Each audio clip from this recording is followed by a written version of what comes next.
Hey everybody, Silverback here, back here with my buddy Paris with Paladin Firearms Training for his basic handgun safety course. Basic firearm safety. Basic firearm safety course. I always misspeak. It's all right. But yeah, it's a cool class. We're having a good time so far. This guy is an excellent instructor. Thank you. He's been keeping us all on our toes and everything. So I'm just going to get a couple little highlights here and there, and we'll run from there with it. You got anything to add? That's it, boss. Right on. You're doing a heck of a job, boss. Thank you, man. You were too. I'll tell you what. Thank you. Appreciate it.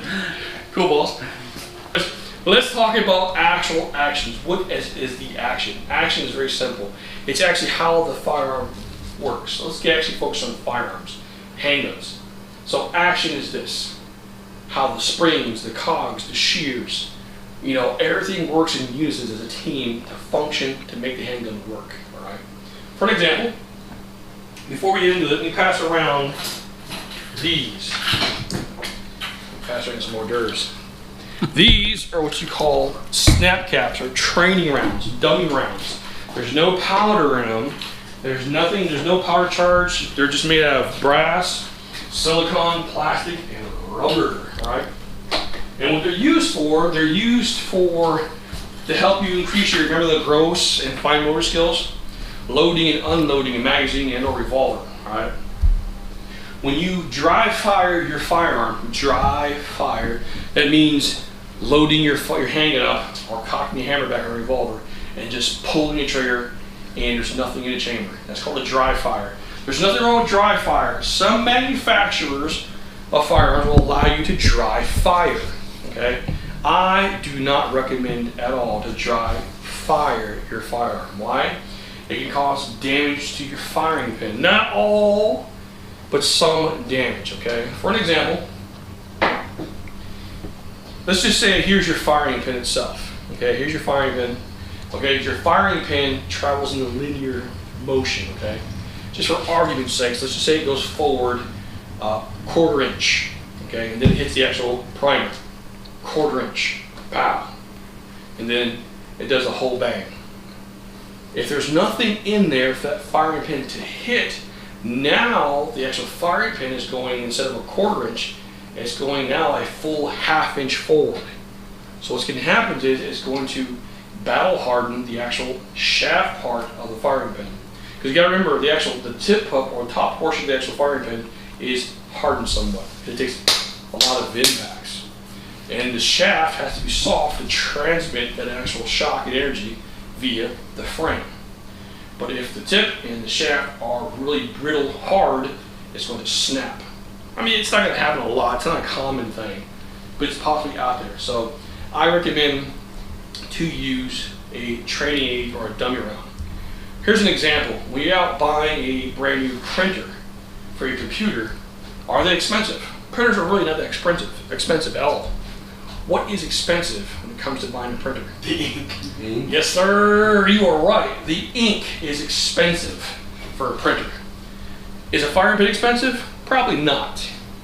But the act of putting it back into your handgun because you have a gunsmith repair it for you, that's expensive. All right, if you look at this revolver, this modern day revolver, okay, the visual cues, it's telling you, hey, I'm in double action. Why? There's a space in the trigger, and the hammer is forward, or we call it being dropped. Now the hammer is actually forward, all right? So visual cues, space in between the trigger, and the hammer's forward. It's in double action. So what is double action? I'll show you. Me pulling the trigger. When I pull this trigger, I'm going to cock the hammer, and I'm going to drop the hammer. So if I'm squeezing the trigger, I'm cocking the hammer, and I'm dropping the hammer. One more time.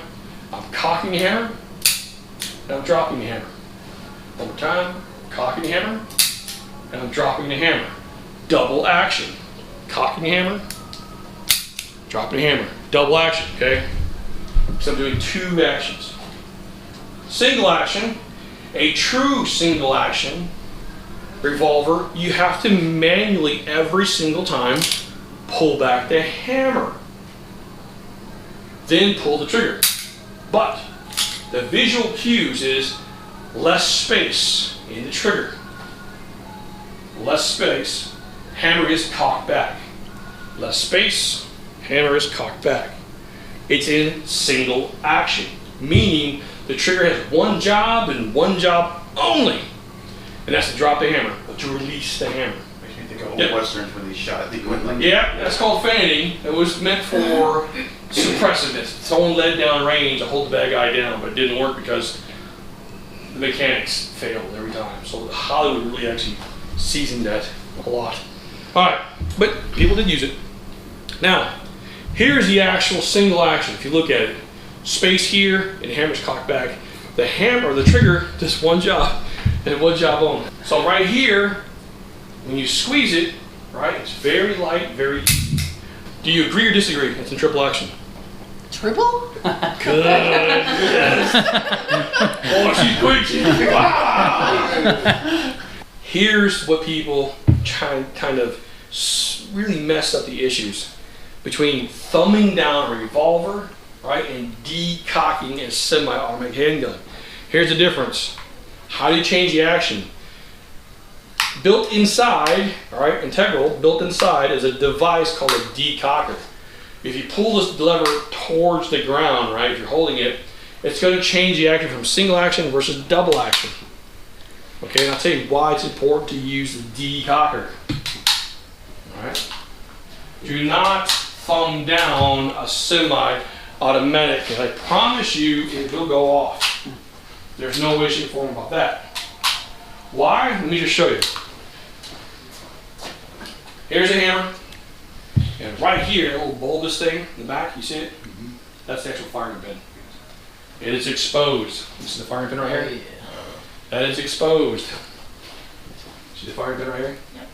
Okay, there's nothing between them. No, nothing. Watch, I'll show you the revolver very shortly. You'll see the difference. All right, it is exposed. It's right there in the open. All right. That's why you don't thumb down. You don't thumb down this semi-automatic handgun because it will slip because there's not enough knurling here for your thumb to catch. It's going to slip. Oh no! Pow! It'll go off. This is an older handgun, right? It's made of all steel. Okay, this is a very heavy, very, very heavy handgun. Now, but this has some unique features on it. It does have a decocker on it too. And it also has a safety. Right now, the safety's been disengaged. I can pull the trigger because right now it's in quadruple action, correct, Miss Cynthia? Well, I'm professional, right? So she's laughing at me, telling me I am not professionally trained enough to say it's in triple action, quadruple action. Scott, what do you think? So, Obviously, she's not correct. She's right. yeah, she's correct. Oh, good answer. It's double good action. Answer. Good answer. You don't want vapor age, right? Now, what action is this in right now? Why double? Good job. You want to stand it The up? hammers forward in the triggers. Forward. Okay. Do safety. Off. Shoot all day. Decock. Can't do anything. So it's a safety and decocker. All right. All right, everybody. Thanks for watching. Just a couple little highlights. Like I said, there's still a lot more class that we're doing. Yeah. This has been probably one of the most entertaining classes I've taken. This guy, man, he cracks me up. He's keeping everybody going. Yeah. Excellent instruction. How long have you been an instructor? About 21 years. 21 years. Yes, sir. That's a long time. And you Yes, said sir. your background was Army? Yeah. Paramilitary, Army, and law enforcement for city produce. Right on. All right. Well, hey, if you're ever in the Virginia area or if you live in the Virginia area, check out Paladin Firearms Training. You can't go wrong. I've dealt with Paris on several occasions. We've hung out. We've done some shooting together. He's given me a range class with some live fire. Really cool stuff, man. He keeps you going. He keeps you on your toes. He keeps things interesting. He keeps it light so that it's not boring. But yeah, check him out, man. Anytime you get a chance. Best instructor I've seen yet. All right, man. Thanks, man. All right, everybody. See you class. Yeah. You got it. All right, thanks for watching. Have fun. Remember me? It's on now. Hey guys!